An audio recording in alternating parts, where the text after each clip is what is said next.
राधे राधे, जय श्री कृष्णा। आज हम सुनेंगे पुरुषोत्तम मास यानी कि अधिक मास के अध्याय 7 की कथा। तो पुरुषोत्तम मास यह केवल एक अतिरिक्त महीना नहीं बल्कि भगवान श्री हरि की विशेष कृपा का वह दिव्य काल है, दिव्य समय है जिसमें किया गया थोड़ा सा भी दान पुण्य, ध्यान, थोड़ा सा भजन भी अनंत गुना आपको फल प्रदान कर सकता है। यह वही पावन समय है जब भगवान स्वयं अपने भक्तों की और अधिक समीप आ जाते हैं। और इस मास में सुनाई जाने वाली कथाएं केवल मनोरंजन नहीं करती बल्कि आत्मा को शुद्ध करती हैं, अंदर तक आत्मा को स्पर्श करती हैं, मन के अंधकार को भक्ति का दीप जला देती हैं। कहा जाता है कि इस पवित्र अधिक मास में जो मनुष्य श्रद्धा से भगवान की लीलाओं का, कथाओं का स्मरण करता है, उसके जीवन की अनेक बाधाएं स्वतः ही दूर हो जाती हैं, क्योंकि यह महीना स्वयं श्री कृष्ण जी को अत्यंत प्रिय है। इसी कारण इसे पुरुषोत्तम मास कहा जाता है। आइए सुनते हैं अधिक मास की कथा अध्याय 7 में गजेंद्र मोक्ष की कथा। तो एक बार की बात है, महाराजा इंद्रदुम्न भगवान श्री विष्णु जी के परम भक्त थे। उनका मन सदा प्रभु की भक्ति में डूबा रहता था। एक दिन वह गहन ध्यान में लीन होकर मौन व्रत धारण करके बैठे थे। ध्यान में तो उनका मन पूरी तरह से भगवान के सुंदर दिव्य स्वरूप में खो चुका था। उसी समय महान तपस्वी अगस्त ऋषि वहां पर पधारे, लेकिन ध्यान में मग्न होने के कारण महाराज को उनके आगमन का आभास नहीं हुआ। उन्होंने स्वागत नहीं किया, अतिथि सत्कार नहीं किया। ऋषि अगस्त्य ने इसे अपना अपमान समझा और उनके मुख से तुरंत कठोर श्राप निकल पड़ा। परंतु भगवान की लीला यहाँ पर वही श्राप आगे चलकर एक ऐसी कृपा बन जाता है जिसने महाराज इंद्रदुम्न को गजों का राजा गजेंद्र बना दिया।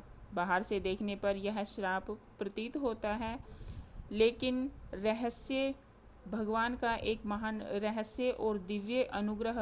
अब यह कैसे संभव हुआ? हाथी बना, कृपा कैसे हो सकती है? भगवान ने ऐसा क्यों किया, क्यों होने दिया? और एक हाथी की करुण पुकार सुनकर स्वयं श्री हरि वैकुंठ से दौड़े चले आए। इन्हीं दिव्य रहस्यों और भगवान की करुणामयी लीला का वर्णन हमें इस पावन कथा में सुनने को मिलता है। पुरुषोत्तम मास में इन कथाओं को सुनने का अवसर हमें मिलता है। तो आइए श्रद्धा और प्रेम के साथ पुरुषोत्तम मास के 7वें अध्याय को पावन गजेंद्र कथा मोक्ष का आरंभ करते हैं। यह प्राचीन समय की बात है जब दक्षिण भारत में यानी द्रविड़ देश में पांड्य प्रदेश था और वहाँ एक महान राजा तेजस्वी इंद्रदुम्न का साम्राज्य था। यह राजा भगवान के महान भक्त थे। अपनी पारिवारिक जीवन की जिम्मेदारियों को पूर्ण करके वानप्रस्थ आश्रम में प्रवेश कर चुके थे और इसीलिए अब वे मल्य पर्वत की चोटियों में एक कुटिया बनाकर तापसिक जीवन यानी कि तप कर रहे थे। उनके जीवन का एक ही लक्ष्य था, परम भगवान पूर्ण पुरुषोत्तम को प्रसन्न करना और जीवन के अंत में उनके दिव्य धाम को वापस जाना। अब एक दिन क्या हुआ कि महर्षि अगस्त्य विहार कर रहे थे, अपने कुछ शिष्यों के साथ उस स्थान पर आ पहुँचे और संयोगवश उस समय राजा इंद्रदुम्न का मौन व्रत था और वे भगवान के सुंदर स्वरूप पर ध्यान केंद्रित करके समाधि स्थल में बैठे हुए थे। वह अपने ध्यान में इतने लीन थे कि उन्हें ऋषि अगस्त्य के आगमन का आभास हुआ ही नहीं। लेकिन ऋषि को लगा कि राजा उनके आदर से बचने के लिए ऐसे समाधि में होने का ढोंग रच रहे हैं। वे अत्यंत क्रोधित हो गए और उन्होंने राजा को श्राप देते हुए कहा कि इस राजा घमंडी ने एक ब्राह्मण का अपमान किया है, इसीलिए मैं इस नम्रता का कोई गुण नहीं है, इसमें नम्रता का कोई गुण नहीं है, इसीलिए हाथी का शरीर उपयुक्त तो होगा इसके लिए, क्योंकि हाथी भी इसी के समान जड़ बुद्धि और मौन रहता है। यह श्राप देकर अगस्त्य ऋषि तो वहां से चले गए, लेकिन एक भक्त होने के कारण राजा ने इस श्राप को भगवान की इच्छा समझकर विनम्रता पूर्वक स्वीकार कर लिया और अगले जन्म में वह हाथियों के राजा गजेंद्र बने। एक विशाल त्रिकुट पर्वत है। इस पर्वत की 3 चोटियां हैं। इस पर्वत की घाटी में दत्तमान नाम का एक सुंदर उद्यान है, जहां स्वर्गलोक से अनेक देवतागण और अप्सराएं विहार करने आते हैं। उद्यान के बीचों बीच एक सुंदर सरोवर है जो सुनहरे कमल पुष्पों से भरा हुआ है, और इसी वन में हाथियों के राजा गजेंद्र अपने विशाल परिवार के साथ निवास करते थे। अब एक दिन महाशक्तिशाली गजेंद्र अपनी पत्नियों और बच्चों के साथ उस सरोवर में स्नान करने के लिए चले। गजेंद्र की मतवाली चाल और उसके महाकाय शरीर से त्रिकुट पर्वत के चारों ओर कंपन हो रही थी। वह पसीने से लथपथ था और उसके मुख से मदिरा बाहर आ रही थी। प्यास से व्याकुल गजेंद्र ने जैसे ही सरोवर में प्रवेश किया, उसकी सारी थकान दूर हो गई। अपने परिवार से आसक्त गजेंद्र सूंड में पानी भरकर अपनी पत्नियों पर उछालने लगा, अपने बच्चों को स्नान करवाने लगा। उसी समय उस सरोवर में रहने वाला मगरमच्छ गजेंद्र के आगमन से थोड़ा उद्विग्न हो गया और जल के नीचे से तैरते हुए वह आकर उसने गजेंद्र का पैर पकड़ लिया।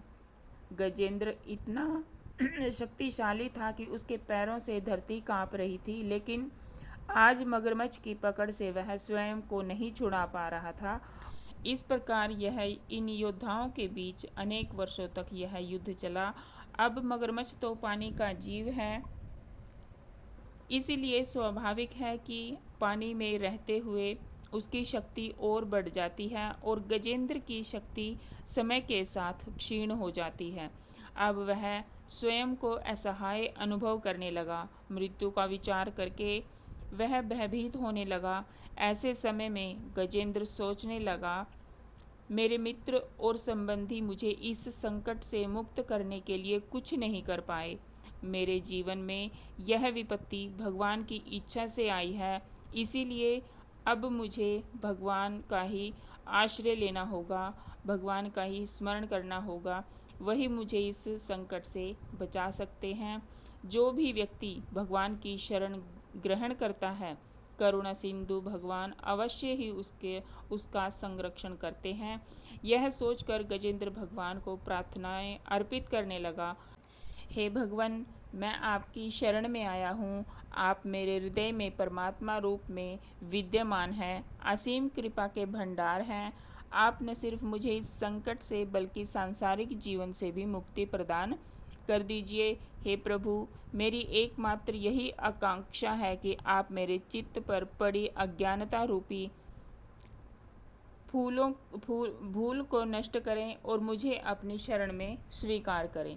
अब देखिए, गजेंद्र अपनी सहायता के लिए और किसी देवता को नहीं पुकार रहे थे। सभी देवता उसकी स्थिति देख रहे थे, लेकिन उसे बचाने के लिए कोई नहीं आया। लेकिन भगवान श्री हरि ने गजेंद्र की प्रार्थनाएं सुनकर तत्क्षण अपने गरुड़ पर सवार होकर समस्त देवताओं के साथ वहां उपस्थित हो गए।